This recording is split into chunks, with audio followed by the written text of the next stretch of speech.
Warning, this is not your typical Kupuna Care episode. The mics are hot, the wine is flowing, and your Kupuna Care girls are officially unfiltered. You're listening to Whine and Wine with the Kupuna Care girls, where the only thing predictable is that we're going to say too much. Just two local girls talking story, spilling tea, dropping F-bombs, and probably oversharing. No senior tips, no caregiving talk, just wine, whining, and whatever else comes out after a few sips. So if you think this intro is already pilau, this might not be the episode for you. But if you're here for the real, the raw, and the ridiculously funny, grab your glass because we're just getting started. Welcome to Whine and Wine, Care for Kupuna Unfiltered, the podcast where we uncork the bottle and let it all out. We are your hosts. I'm Lani. And I'm Trina. And every week we'll sip, share, and spill the tea. I'm scared today because it's on me. On life's everyday dramas, big feelings, and the things that make us want to scream or laugh till we cry. So pour yourself a glass, get comfy, and join the conversation. It's a therapy for sure. All right, Trina. And I think it's something that you need. So Lani, are you ready for these rapid fire questions that I got for you? I'm going to give you two, plead the fifth. Okay.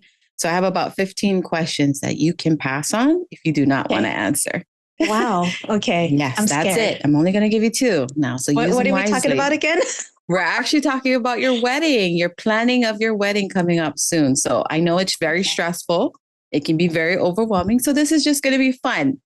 Let some of that stress out. Okay. So my first question. Okay. What has been the most stressful part so far? Just balancing everything because it's such last minute. And last minute, I mean like 3 months. And that's last minute when you're planning for a wedding. So yeah, it's trying to coordinate when to finish what, and balancing work, personal life, wedding planning, all of these other things that add time to your day. And there's only 24 hours and I only sleep like 5-6 hours. So, but yeah, that's it. Okay. So what's the one thing you are splurging on in your wedding? I never thought about that question. Is there like one particular thing that it's like, non-negotiable, I gotta have it and I'm going to spend the money on it? I would have to say the venue. Because I've always wanted to have a nice wedding, beachfront. And sometimes beachfront comes with a high price tag. Mm-hmm. So, you asked me before, like, what would be my ideal? And it included a beachfront outdoor, wedding. Mm-hmm. So that's definitely top of mind. And, I never really thought about that. That's a good question, but it's one of those things where, I'm the last in my family and why not? If I can. Exactly. Go big. Yeah. Go big. So, funny thing, what's the dumbest unsolicited advice someone gave you? Oh, gosh. Oh, the dumbest. Yeah. The dumbest unsolicited advice someone gave you, knowing that you're planning for your wedding. Oh, my goodness. Anything that comes to mind? Cannot say. So you're pleading the fifth? Because that person's going to know. Damn, I want to know. Okay, so you're pleading the fifth. You're using your one. Yes, I am. Okay. And then here's another question. Is there anyone on the guest list you wish you could cut? Oh, boy. Person's going to know.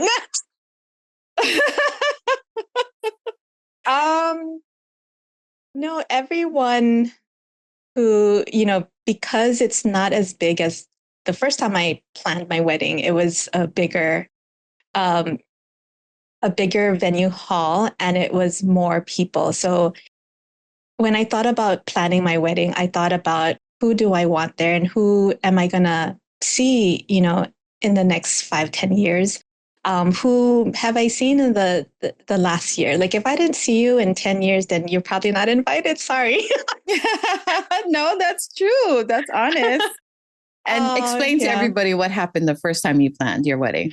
Okay, so we were supposed to get married in February 2020. And because we were coming out of like our busy season, I was like, I didn't have time to plan and I really want to make this right. Mm-hmm. So I asked Russ if we could extend it. And I'm like, okay, summer 2020 would be good. And then, of course, everybody knew what happened in March. And God has a sense of humor. So it wasn't meant to be for me to get married at that time. And then every time we picked a date, it was like extended. So we're like, let's not pick a date. And so now 5 years later, we're here. There are some reasons why I wanted to do it right away. And, mm-hmm. Life's short.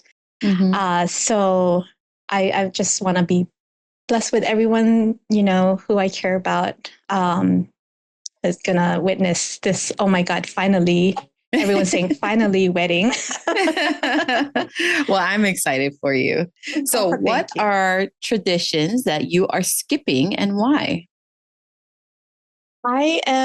So the first thing that came to mind was the tossing of the bouquet, mm-hmm. because I'm old, like a 25, 30-year-old bride.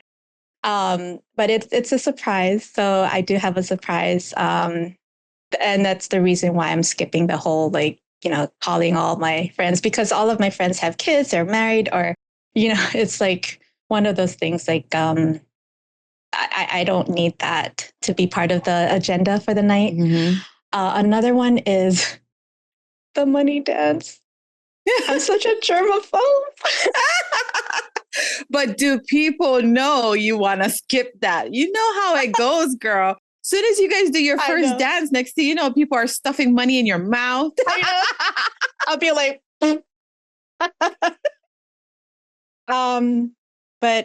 yeah, I mean, if people do, then I'll just, kindly accept the money. But our first dance, our photographer recommended as soon as we enter, we'll do the first dance. That way we can just get that done and over with. Then people can, enjoy, drink and eat and be merry. Yes, definitely. So are you folks writing your own vows? We thought about it. I'm not sure if I would be able to go through. I know, I would be a mess. Oh gosh, walking down the aisle, I was telling you, I think my makeup might not make it at the end of the aisle. But yeah, that's still TBD, to be determined. Okay. Yeah. And then it would be nice though. Are you doing anything petty or spicy with your seating chart? Like, like Family Feud, right? People who are fighting. Are you putting them on the same table to see what happens? Or are you separating everybody like South and North Pole? You're putting them polar opposites. I'm actually, I was told that it was one of the hardest things. Mm-hmm. But as far as like my family, it's going to be like, usually the families are together. Mm-hmm. Like the older will be probably on one table and the younger. I had a friend who, is coming solo. So she's like, put me on the cool table. And I was like, they're all cool. But, I know what she means. So, yeah, it's good. It's going to be one of these things where, if the numbers work, then it's just going to work out. And everybody who's invited, I think we'll get along with whoever they sit with. I think so too. Yeah. So have you had any weird family drama pop up during this planning session? Not yet. And I hope it stays the same. But no, not one to report. Okay. And then Yeah. if budget wasn't a thing, what would you be what would be your extra thing that you would want to get done or do during your wedding? You know, if budget wasn't a thing, money wasn't an problem, or even a price tag on anything. Is there one thing that you would always want to incorporate but decided not to? Um, I this is going back to that movie, um, Crazy Rich Oh Asians. yes, I love So it. the decor I would like splurge on if anything, because everything else, I'm okay with, whatever the food. I'm not sure if people remember the food. But This just, Hawaii girl, having everybody time. remembers the food. That's true. So we'll definitely have good food, but it's just, well, I think. But I'm not spending so much money on the decor just because it's one of those things like it's like not necessary. But if I didn't have a budget, then definitely like, maybe like water going down the aisle. Oh my God, that was so beautiful. It's one of my favorite part of that whole movie. Yeah. Yeah. So yeah. Decor. Yes. I think that's And all us just girls' dream. yeah, just how it makes you feel like walking down the aisle or even um in the reception, with all Transforming the space. Yeah.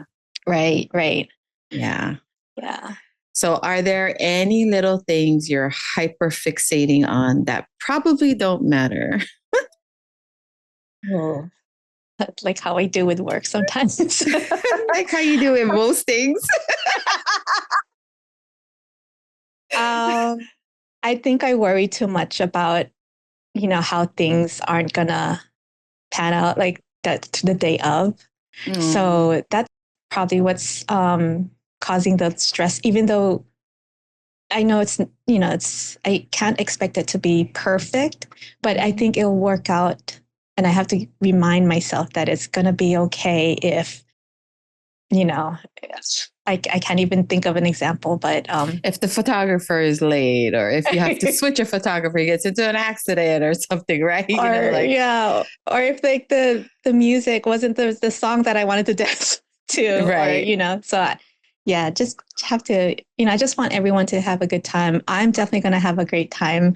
And I just envision this, it's just going to be a beautiful, it's not, no, it's not going to be a traditional wedding, but traditional, like in the sense where, um, we're finally making it happen, but non-traditional because I won't be doing all the fancy stuff like lion dance and a taiko drum and the money dance and the bouquet. Like we have other things that we can fill the time, and it will be more personal to me and Russ. So yeah, that's beautiful though. I mean, there's a ton of weddings I've been to that had all of that, and it's nice. It does kind of take up the time, but I mean, if it's not really personal for you folks, then that's your guys' one and only day, yeah, to kind of make the statement in the world that you guys are man and wife now. yes, yeah. Well, I think you're going to be a beautiful bride, and I can't wait to see and witness this day. Thank you so much. Yes. I don't know how we end. How do we end this? However you want to end it. I have no clue. I really don't. I have to look up my notes. I have no idea. Thank you for joining us on another episode of Wine and Wine. And that's a wrap on today's chaos. If you laughed, spilled your wine, or caught yourself nodding along, you're officially one of us. Thanks for joining us in our mini-series, Kupuna Care Girls Unfiltered. We hope you had as much fun as we did. Don't forget to follow the Care for Kupuna podcast so you never miss an episode, whether it's heart-filled resources or our wine-filled rants. Until next time, Okole Maluna. Mahalo.